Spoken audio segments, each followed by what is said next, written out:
Hello friend, good afternoon. Online classes पर आप सभी लोगों का स्वागत है। मैं एक बार फिर से 50 MCQ CRPC का जो डेली आपको क्वेश्चन दे रहा हूं दोस्तों। मैं आपकी खिदमत में हाजिर हूं, एडवोकेट मोहम्मद मुकीम। दोस्तों, मैं आज जो है हमारी जो प्रोसीजर है, मैं मजिस्ट्रेट कंप्लेंट टू मजिस्ट्रेट 200 से लेकर 203, और उसके बाद में क्या है, तो उसके बाद मैं दूसरा चैप्टर पढ़ाऊंगा आपको, क्या नाम है, आरोप पढ़ाऊंगा 211 से लेकर 224 तक। और उसके साथ साथ दोस्तों मैं आपको फैक्ट पर भी मैं चर्चा करूंगा। अब ये आपके सामने जो है कंप्लेंट क्या है, कंप्लेंट टू मजिस्ट्रेट के सामने क्या कर देता है, तो मैं कंप्लेंट पे चर्चा करूंगा। ये चैप्टर जो है 15 में दिया गया है। किस चैप्टर में दिया गया है? चैप्टर में आप ये ध्यान रखिए, कंप्लेंट किस चैप्टर में दिया गया है, तो चैप्टर नंबर 15 में। किस सेक्शन में? तो 203 से 200 से लेकर 203 तक बताया गया है। और इशू ऑफ प्रोसेस 204 से लेकर 210 तक बताया गया है। ठीक है, अब ये बताता है कि कंप्लेंट क्या है, मैं उस पर देख रहा हूँ। तो ये कंप्लेंट के सेक्शन 200 में एग्जामिनेशन ऑफ कंप्लेंट की बात करता है। यानी किसकी कंप्लेंट की बात करता है कि मजिस्ट्रेट के अकॉर्डिंग जो है कंप्लेंट प्रेजेंट करता है, तब वो कंप्लेंट जो है, जो ऑफेंस होता है, वो कॉग्निजेंस लेता है मजिस्ट्रेट। जो कंपिटेंट मजिस्ट्रेट होगा उस ऑफेंस का क्या है, कॉग्निजेंस लेगा। ठीक है, पहला क्या है, किसकी कंप्लेंट, जो है कंप्लेनेंट हो, यदि कोई एविडेंस प्रेजेंट हो, या ओथ पर एग्जामिनेशन करेगा, या ऐसे एग्जामिनेशन जो है समरी में उससे क्या है रिकॉर्ड करेगा। ऐसे रिकॉर्ड समरी में पर जो है कंप्लेनेंट या एविडेंस और जो मजिस्ट्रेट होगा उसका क्या होगा, सिग्नेचर होगा। अब ये बात करते हैं कि कब कंप्लेंट और इजाजत जो है एविडेंस, जो है एविडेंसेस, यानी जो विटनेस क्या नाम साक्षी है, उसकी परीक्षा का मतलब कहते हैं कि कब जो कंप्लेंट और साक्षी की परीक्षा की आवश्यक नहीं होता है। तो मैं सामान्यतः कंप्लेंट किए जाने वाले या कंप्लेंट किए जाने के बाद जो कंप्लेंट की परीक्षा यानी कंप्लेंट की एग्जामिनेशन की जाती है, निम्नलिखित परिस्थितियों में कंप्लेंट की यानी और उसके विटनेस की आवश्यकता नहीं होती है। क्या होती है? विटनेस की आवश्यकता नहीं होती है। तो दो कंडीशन में नहीं होती है। पहला कंडीशन क्या है, कंप्लेंट लिखकर और अपनी ऑफिशियल ड्यूटी को, यानी अपने ऑफिशियल ड्यूटी को जो है क्रियान्वित कर रहा हो, या कार्य करने या फंक्शन कर रहा हो, या लोक सेवक द्वारा या न्यायालय द्वारा, यानी पब्लिक ऑफिसर द्वारा या कोर्ट द्वारा किया गया हो। दूसरी बात कहता है जो है written complaint magistrate inquiry trial के मामले में या सेक्शन 192 के अकॉर्डिंग अदर मजिस्ट्रेट मामले को ट्रांसफ़र कर देता है। इस अकॉर्डिंग जो है नहीं की जाएगी, यानी जो परिवारवादी और साक्षी का परीक्षा आवश्यक नहीं है। 201 हम जब देखेंगे, जब परिवार ऐसे मजिस्ट्रेट के समक्ष किया जाता है जो सक्षम ना हो। तो अगर कंप्लेंट किसी मजिस्ट्रेट के बिहाफ पर रखा जाता है, उसके डेस्क पे रखा जाता है, वो कंप्लेंट सुनने के लिए क्या कम्पिटेंट नहीं है, तो क्या करेगा, यदि मजिस्ट्रेट जो है वो क्या करेगा कि कंप्लेंट को समुचित न्यायालय में पेश करने के लिए क्या है, जो है इंडोर्स करके जो है लौटा देगा। दूसरी बात कहता है कि यदि वो रिटर्न नहीं हो तो ये परिवारवादी को सलाह देगा कि जो है आप जो प्रॉपर न्यायालय है उसमें पेश करें। ठीक है, ये बात बताता है। अब मैं क्वेश्चन नंबर 1 देखता हूँ। क्वेश्चन नंबर 1 क्या कहता है? क्वेश्चन नंबर 1 कहता है दंड प्रक्रिया संहिता की धारा 200 के अंतर्गत समन पूर्व साक्ष्य को दर्ज किया जाना आवश्यक नहीं है। पहला क्या है, परिवाद को परिवादी द्वारा शपथ पर प्रस्तुत किया गया हो। दूसरा कहता है परिवाद किसी लोक सेवक द्वारा लिखित प्रस्तुत की गई हो। सी कहता है कि मजिस्ट्रेट को अनुभव होता हो कि न्याय के लिए आवश्यक है कि समन पूर्व साक्ष्य के बिना काम चल सकता है। उपरोक्त में से कोई नहीं। तो उत्तर है कि परिवाद किसी लोक सेवक द्वारा लिखित प्रस्तुत की गई हो। यानी क्वेश्चन क्या कहता है कि दंड प्रक्रिया संहिता के अंतर्गत के अकॉर्डिंग जो है अंतर्गत जो है समन से पूर्व साक्ष्य को दर्ज किया जाना आवश्यक नहीं, यानी समन से पहले जो है किसी एविडेंस को रिकॉर्ड करना नेसेसरी नहीं है। तो कौन नेसेसरी नहीं है, यानी कंप्लेंट किसी लोक सेवक द्वारा यानी किसी पब्लिक ऑफिसर द्वारा जो है लिखित जो है कोर्ट में प्रस्तुत होता है, उसके द्वारा एविडेंस उसको रिकॉर्ड करना नेसेसरी नहीं है। ठीक है, अब बात करते हैं दूसरे सवाल ही है, किसी व्यक्तिगत परिवाद के मामले में किसी अभियुक्त के विरुद्ध प्रक्रिया किसके बाद जारी की जा सकती है। ए, न्यायालय के समक्ष लिखित परिवाद प्रस्तुत किए जाने के बाद। बी, परिवाद का शपथ कथन दर्ज किए जाने के बाद। सी, मजिस्ट्रेट के मत में मामलों को आगे बढ़ाने हेतु पर्याप्त आधार उपलब्ध हो। अन्वेषण पर पुलिस एक रिपोर्ट प्रस्तुत करे कि मामले आगे बढ़ाने हेतु पर्याप्त आधार उपलब्ध है। यानी जो इसका उत्तर है मजिस्ट्रेट के मत में मामलों को आगे बढ़ाने हेतु पर्याप्त आधार उपलब्ध हो। क्वेश्चन नंबर तीसरा देखते हैं, यदि किसी ऐसे मजिस्ट्रेट जो अपराध का संज्ञान लेने में सक्षम नहीं है, क्या है, अपराध का कॉग्निजेंस लेने में सक्षम नहीं है, तो उसके समक्ष लिखित परिवाद जो प्रस्तुत की जाती है तो क्या करेगा। तो मैंने आपको बता दिया है क्या करेगा। तो उसे क्या करेगा कि वो जो है इससे समुचित न्यायालय के समक्ष प्रस्तुत करने हेतु अनुमोदन सहित जो है लौटा देगा। ठीक है, अब हम क्वेश्चन देखते हैं। Question number 4। क्वेश्चन नंबर 4 कहता है, यदि मजिस्ट्रेट को लगता है, क्या है, मजिस्ट्रेट को लगता है यानी जांच का विषय हो गया। और उसके बाद में क्या कहा कि मजिस्ट्रेट को लगता है कि परिवादित अपराध विशिष्ट तौर पर सत्र न्यायालय द्वारा विचारणीय है, जो है सेशन न्यायालय द्वारा जो है ट्रायबल है, तो वो दंड प्रक्रिया संहिता की धारा 202 के अंतर्गत अभियुक्त के विरुद्ध प्रक्रिया को स्थगित करते हुए क्या करेगा। पहला है, मामले को सत्र न्यायालय को भेज देगा। ए, बी, पुलिस अधिकारी द्वारा अन्वेषण का निर्देश दे सकता है। सी, परिवारवादी से अपने सभी साक्ष्यों को प्रस्तुत करने को कह सकता है और सभी को शपथ पर परीक्षा कर सकता है। डी, परिवाद को सत्र न्यायालय के समक्ष प्रस्तुत हो तो लौटा देगा। यानी 192 का मामला है ये क्वेश्चन जो है इसमें कहता क्या है कि उत्तर सी है, यानी परिवारवादी से अपने सभी साक्ष्यों को कहेगा प्रस्तुत करने का कह सकता है और सभी का शपथ पर परीक्षा कर सकता है। ये सवाल अब देखते हैं क्वेश्चन नंबर 5। दंड प्रक्रिया संहिता की धारा 202 के अंतर्गत किसी मजिस्ट्रेट द्वारा पुलिस को अन्वेषण का निर्देश दिया जा सकता है। ए, परिवारवादी के परीक्षा के बिना। बी, परिवारवादी का शपथ पर परीक्षण के बिना नहीं दिया जा सकता है। सी, परिवादी का शपथ पर परीक्षा करने के पूर्व अथवा पश्चात दिया जा सकता है। डी, परिवाद किए गए अपराध के सत्र न्यायालय द्वारा विचारणीय होंगे। तो इसका उत्तर है बी। उत्तर बी है, क्या कहता है, परिवाद का शपथ पर परीक्षण के बिना नहीं दिया जा सकता है। यानी 202 का जो है जो क्या कहता है, आदेश का जारी किया जाना मुलतवी करना।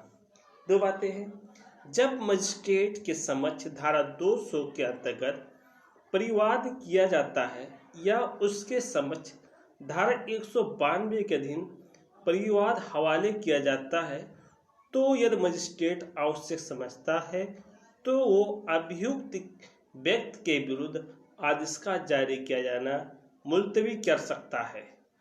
और उसके बाद में क्या, आदेश का मुलतवी किए जाने का उद्देश्य, तो इसके उद्देश्य इस प्रकार है, अपराध घटित करने वाले तथ्यों को सुनिश्चित करना।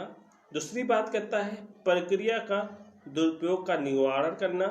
तीसरी बात कहता है मजिस्ट्रेट को इस तथ्य का निर्णय करने में सहायता पहुंचाना कि अपराध के लिए पर्याप्त आधार है जिससे मामले को जारी रखा जाए। और इम्पोर्टेंट फैक्ट ये है यदि मजिस्ट्रेट को ये अपीयर्स होता है कि वो अपराध जिसका प्रतिवाद किया गया है अन्यथा सेशन न्यायालय द्वारा ट्रायबल है तो वो पूर्ववादी को और अपने पूर्ववादी के सब साक्ष्यों को पेश करने की अपेक्षा करेगा और उसकी एग्जामिनेशन शपथ पर परीक्षा करेगा। 202 के 2 परंतुक में ये बताया गया है। ठीक है, क्वेश्चन नंबर देखते हैं 6। दंड प्रक्रिया संहिता निम्नलिखित धाराओं में से कौन सी धारा के अंतर्गत मजिस्ट्रेट किसी परिवाद को खारिज कर सकता है? तो उत्तर है 203। यानी 203 में कहता है परिवाद का खारिज किया जाना। संहिता की धारा 203 में परिवाद खारिज किए जाने का प्रोविजंस निम्नलिखित उपबंधों पर आधारित है। पहली कंडीशन क्या है? कंप्लेंट और एग्जाम विटनेस द्वारा जो है ओथ पर किए गए कथन पर विचार करेगा, जो ओथ पर किया गया है कि शपथ लिया गया कि नहीं लिया गया है। दूसरी कंडीशन के का धारा 202 के अधीन अन्वेषण और जांच पर विचार करना, जो इसका इन्वेस्टिगेशन है या इंक्वायरी पर जो है क्या करेगा, कंसीडर करेगा। तीसरी बात करेगा मजिस्ट्रेट द्वारा इस फैक्ट से जो है इस फैक्ट से आश्वस्त होना कि कार्रवाई किए जाने के लिए कोई पर्याप्त आधार नहीं है। ठीक है, और जहां मजिस्ट्रेट 203 के अंतर्गत किसी परिवारवाद को खारिज किया जाता है और वहां मजिस्ट्रेट खारिज किए जाने का कारणों का भी उल्लेख करेगा। ठीक है, और सेकंड बात करें तो सेकंड कंप्लेंट क्या होता है? सेकंड कंप्लेंट की बात करें तो जब मजिस्ट्रेट द्वारा संहिता की धारा 203 के अधीन किसी परिवाद को खारिज कर दिया जाता है तो क्या उस संबंध में दूसरा परिवाद संस्थित किया जा सकता है? इस संबंध में यह प्रोविजंस है कि एक परिवाद खारिज हो जाने पर उन्हीं तथ्यों पर दूसरा परिवाद दाखिल करना क्या है, प्रतिबंधित नहीं हो जाता है। यानी दूसरा जो है उसी फैक्ट पर जो है कंप्लेंट दाखिल करना जो है वो प्रतिबंधित नहीं हो जाता है, उसे रोका नहीं जा सकता है, बल्कि कुछ कंडीशन में दूसरा परिवाद संस्थित किया जा सकता है, जो इस प्रकार है। पहला है जहां कंप्लेंट को खारिज करने के पूर्ववर्ती आदेश या अपूर्व अभिलेख के आधार पर किया गया हो, जहां परिवाद खारिज करने का आदेश परिवाद की प्रकृति गलत समझने के कारण दिया गया हो, जहां दूसरा परिवाद को नूतन तथा समय सावधानी के बावजूद भी अभिलेख में न लाया जा सके तो इस आधार पर नया वाद दाखिल किया जा सकता है।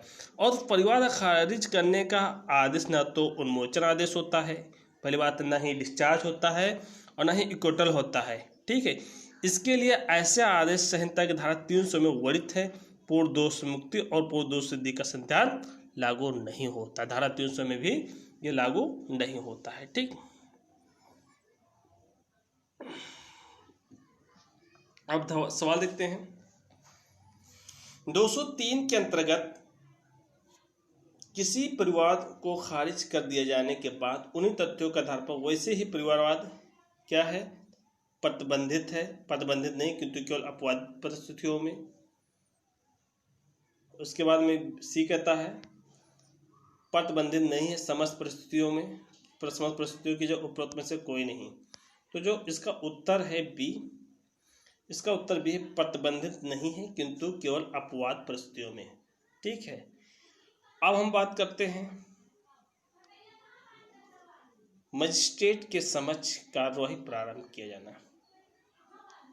Commencement of proceeding before magistrate, section 204-210।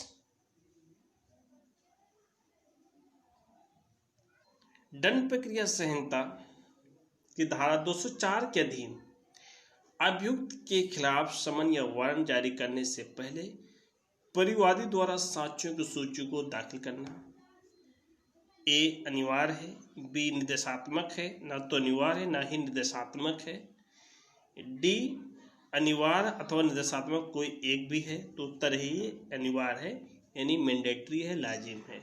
ठीक है, क्या लाजिम है?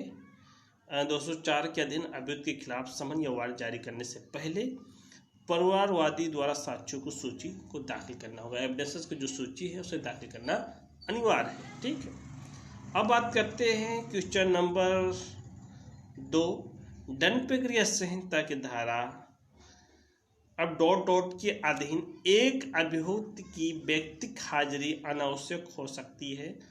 तो धारा 205 यानी अभियुक्त जो है धारा 205 में ऐसे जो है व्यक्तिगत हाजिरी से अनावश्यक हो सकती है। ठीक है, इसका हाजिर ना हो फिर भी वो मामला प्रोसीड हो सकती है, इसे यहाँ छूट दी गई है। क्या कोई व्यक्ति किसी छोटे अपराध में अर्थदंड की राशि को न्यायालय में उपस्थित हुए बिना डाक विभाग के माध्यम से प्रेषित कर सकता है? यदि हाँ तो किस प्रावधान के अंतर्गत है?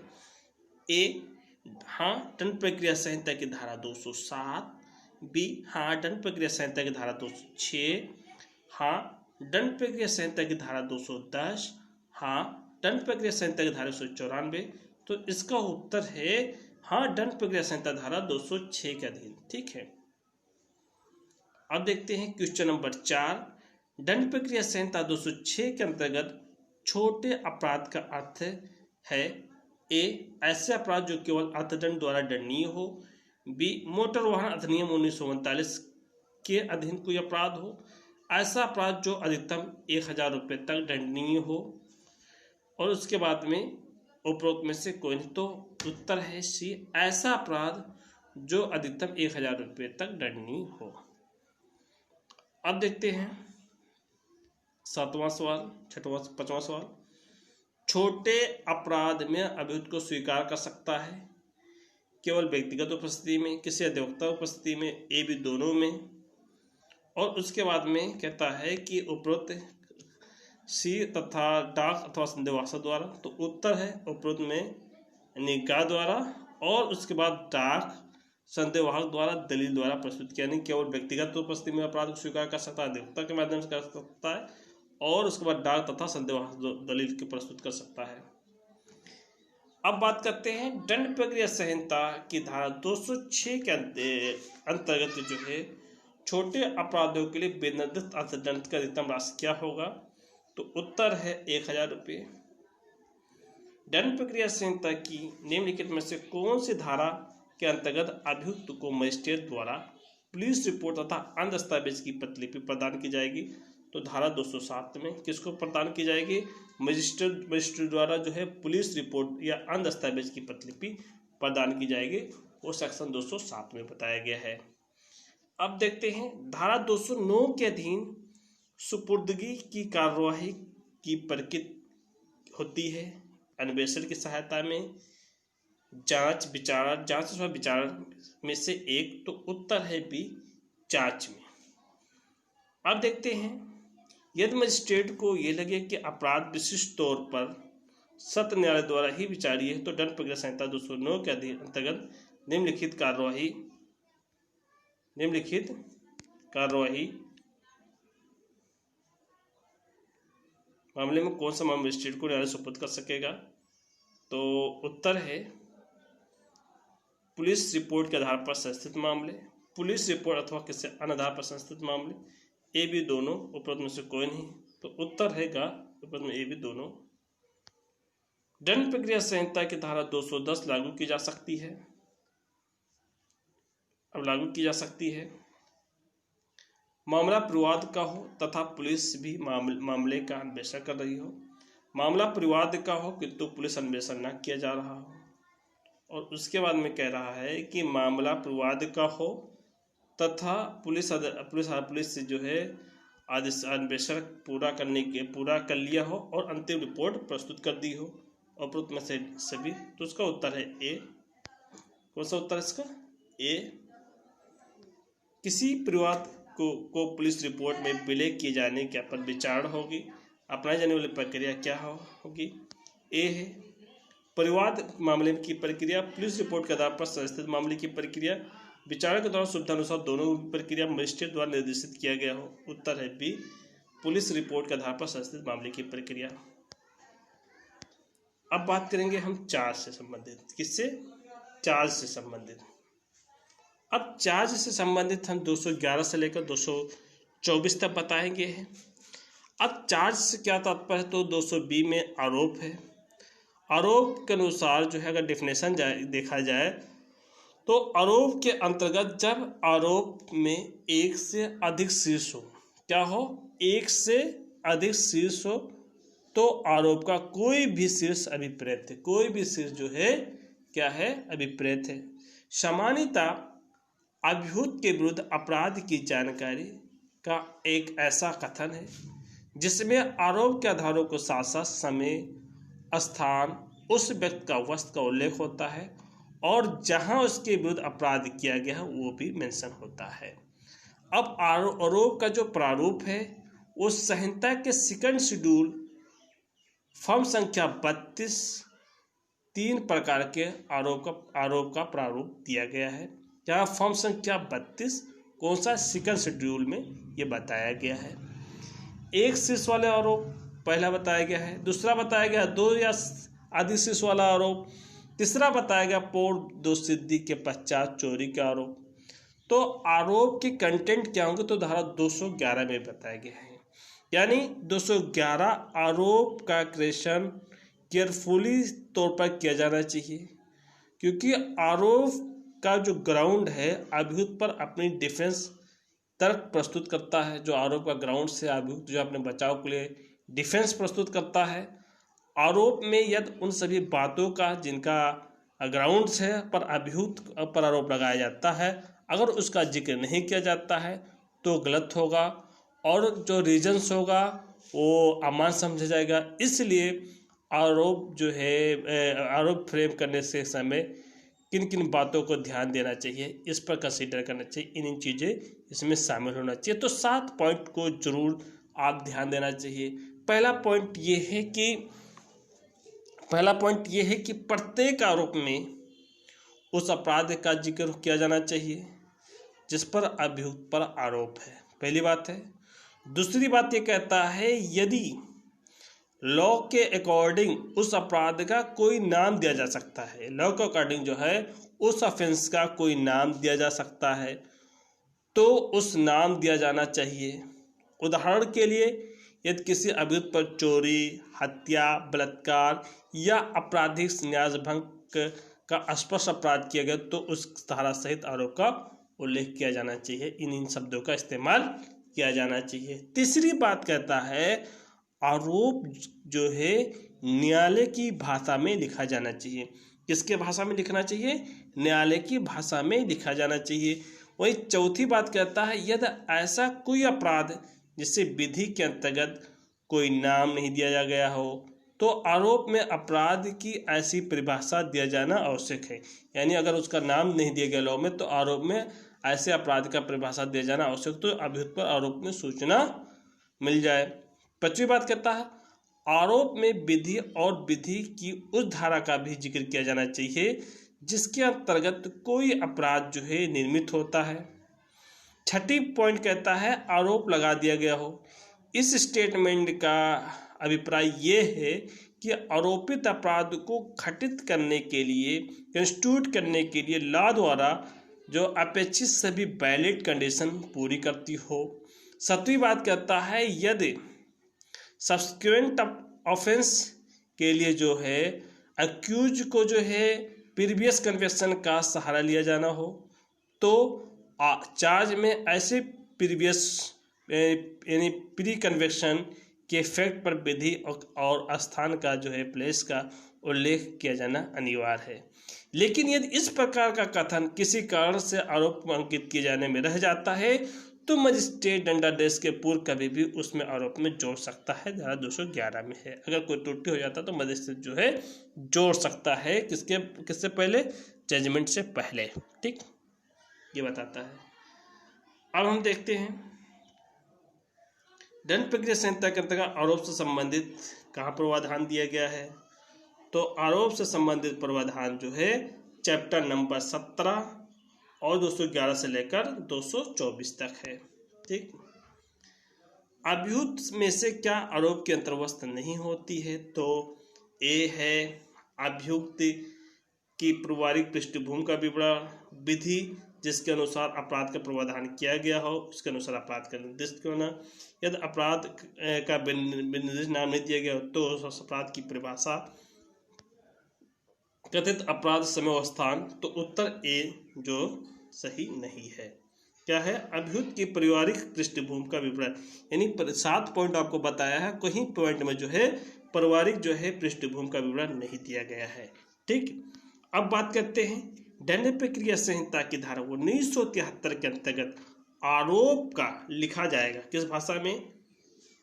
उस भाषा से जिसे अभियुक्त समझता हो, उस भाषा से जिसे साक्षी समझता हो, न्यायालय की भाषा में, हिंदी भाषा में। उत्तर है न्यायालय की भाषा में। ठीक, ए पर एक नियत समय तथा स्थान पर बी का धोखा देने का आरोप है। ए पर एक नियत समय तथा स्थान पर बी का धोखा देने का आरोप है। तो इसका उत्तर देखते हैं। अब उसका उत्तर है ए, आरोप को उस तरीके को स्पष्ट करने की आवश्यकता नहीं है जिसके द्वारा ए ने बी को धोखा दिया है। आरोप में उसके तरीके का आवश्यक स्पष्ट किया जाना चाहिए और उसके द्वारा ए ने बी को धोखा दिया है। तरीके स्पष्ट किया गया अथवा नहीं या न्यायालय द्वारा निर्णय करेगा। उपरोक्त में से कोई नहीं। तो उत्तर है बी, आरोप में उस तरीके का अवश्य स्पष्ट किया जाना चाहिए जिसके द्वारा ए ने बी को धोखा दिया है। आरोप के संदर्भ में निम्नलिखित में से कौन सा कथन सही नहीं है? दंड प्रक्रिया संहिता 1973 के अंतर्गत प्रत्येक आरोप में उस अपराध का कथन होगा जिस पर अभियुक्त का आरोप भी सही है।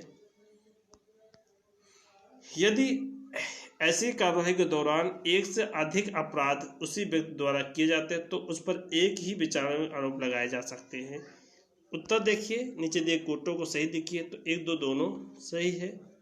क्या है? 1, 2 दोनों सही है।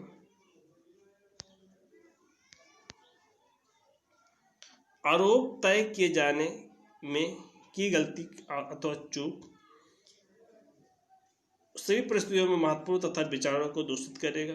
केवल तभी महत्वपूर्ण इसका कथन न्याय विफल कर रहा हो। और उसके बाद कह रहा हो महत्वपूर्ण तथा अभियुक्त को दोषमुक्त होने का अधिकार हो। उपरोक्त में भी केवल तथा महत्वपूर्ण तब जब इसके कारण न्याय में विफल हो रहा हो। आरोप में वांछित विवरण का उल्लेख करने में कोई की गई गलती के परिणाम को निम्नलिखित में से किन परिस्थितियों का तक महत्वपूर्ण माना जाएगा? तो गलती के कारण अभियुक्त को भ्रमित हो जाने पर। दंड प्रक्रिया संहिता की किस धारा के अंतर्गत आरोप में वृद्धि अथवा परिवर्तन का प्रावधान है? तो धारा 216 के तहत है। किस तहत है? धारा 216 के तहत क्या है? वो क्या कर सकेगा? आरोप में परिवर्तन कर सकेगा। यानी दंड प्रक्रिया संहिता की धारा 216 में आरोप में परिवर्तन करने न्यायालय की शक्तियों का उल्लेख किया गया है। न्यायालय निर्णय से पूर्व यानी जजमेंट से पहले क्या है? जो जजमेंट से पहले किसी भी समय जो है आरोप में क्या है? चेंजिंग कर सकता है, परिवर्तन कर सकेगा, परिवर्तन करेगा। आरोप में किसी ऐसे प्रत्येक परिवर्तन या परिवर्तन अभियुक्त को पढ़कर जो है सुनाया और समझाया जाएगा। जो है इसमें चेंज करेगा तो अभियुक्त को क्या पढ़कर सुनाया जाएगा और समझाया जाएगा। यदि परिवर्तन या परिवर्तन ऐसे जिसे अभियुक्त पर प्रतीक्षा करने में अभियोजन मामले में संचालित कोई प्रतिकूल प्रभाव नहीं पड़ता तो न्यायालय उस विचार को जारी रखेगा मानो वो परिवर्तित या परिवर्तित आरोप मूल आरोप था। दंड प्रक्रिया संहिता के अंतर्गत 216 का अधिकार क्या है? तो जोड़ने और परिवर्तन करने दोनों है। न्यायालय आरोप में परिवर्तन कर सकता है। कब कर सकता है? निर्णय सुनाए जाने के पूर्व कर सकता है। ठीक, जब कभी विचारणा प्रारंभ होने के बाद किसी आरोप न्यायालय द्वारा परिवर्तन में वृद्धि किया जाना है तो किसका अधिकार? अभियोजन का अधिकार हो किसी भी साक्षी जिसका परीक्षण पहले सोच चुका हो पुनः बुलाए। और उसके बाद में कहता क्या है? अभियुक्त को किसी साक्षी को दोबारा बुलाने का अधिकार नहीं, इसका परीक्षा पहले की जा चुकी है। अभियोजन को किसी अन्य साक्षी बुलाने का कोई अधिकार नहीं है। उपरोक्त में से सभी। तो उत्तर ए, जब कोई आरोप में परिवर्तन या परिवर्तन किया जाए तो साक्षी को पुनः बुलाना आवश्यक है। ठीक है। आरोप में किसी भी दोष इसमें संशोधन द्वारा दूर किया जा सकता है, दूर नहीं किया जा सकता है। ऐसे संशोधन से अभियुक्त के प्रति गंभीर पूर्वाग्रह उत्पन्न होने की संभावना है। संशोधन द्वारा दूर किया जा सकता है, यद्यपि अभियुक्त के प्रति पूर्वाग्रह उत्पन्न हो सकता है। यदि ऐसा संशोधन अभियुक्त के प्रति पूर्वाग्रह उत्पन्न करता है तो पुनर्विचार का निर्देश के साथ साथ संशोधन द्वारा दूर किया जा सकता है। उत्तर है डी। यानी यदि ऐसा संशोधन अभियुक्त के प्रति पूर्वाग्रह उत्पन्न करता है तो पुनर्विचार के निर्देश के साथ संशोधन कर सकता है। जब अभियोजन तथा अभियुक्त के साक्ष्यों को पुनः बुलाने की अनुमति प्रदान की जाएगी तब क्या है? ए, न्यायालय को अभियुक्त आरोप को स्पष्ट करना होगा। अभियुक्त के प्रति परीक्षा करना चाहता है। जब न्यायालय द्वारा किसी आरोप में परिवर्तन अथवा प्रतिवृद्धि किया जाता है। उपरोक्त में से सभी तो उत्तर है जब न्यायालय द्वारा किसी आरोप में परिवर्तन अथवा वृद्धि किया जाता है। ठीक। प्रत्येक सुभिन्न अपराध के लिए जिसका कोई व्यक्ति अभियुक्त हो के लिए पृथक आरोप जिसका विचारण भी पृथक हो रूप में किया जाना, इसका प्रावधान दंड प्रक्रिया संहिता की धारा के अंतर्गत दिया गया है। तो उत्तर है धारा 218 के तहत, यानी धारा 218 के तहत जो है ये प्रावधान किया गया है। अब 218 में क्या गया है कि विधि का एक जनरल रूल्स है, यानी प्रत्येक अपराध यानी एवरी ऑफेंस के लिए सेपरेट जो है चार्ज जो है फ्रेम होंगे और प्रत्येक जो है चार्ज का विचार जो है सेपरेशन होगा, सेपरेट होगा। ठीक है। अर्थात एक ही व्यक्ति एक से अधिक अपराध का दोषी है, यानी एक व्यक्ति तो एक ही अपराध या अधिक अपराध का दोषी है तो हर अपराध के लिए अलग अलग आरोप जो है निर्मित किया जाएगा और प्रत्येक आरोप का विचार अलग अलग किया जाएगा। उदाहरण के लिए एक व्यक्ति ने चोरी, बलात्कार एवं गृह भेदन 3 विभिन्न अपराधों का दोषी है तो समान नियम अनुसार तीनों अपराधों के लिए जो है अलग अलग विचार किया जाएगा। अब बेईमानीपूर्ण चोरी की संपत्ति को प्राप्त करना एवं अदालत चोरी की संपत्ति संव्यवहार 2 भिन्न अपराध हैं, इनका विचार जो है अलग अलग किया जाएगा। लेकिन ये नियम है अपने आप निरपेक्ष और अंतिम नहीं है। ये नियम जो है अपने आप में जो है एब्सोल्यूट नहीं है और फाइनली भी नहीं है।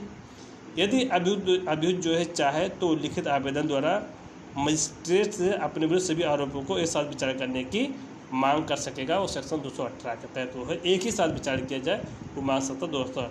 लेकिन अपवाद के तौर पर देखा जाए तो कुछ अपवाद है धारा जैसे 219 और 233 तक अपवाद किया गया है। ठीक।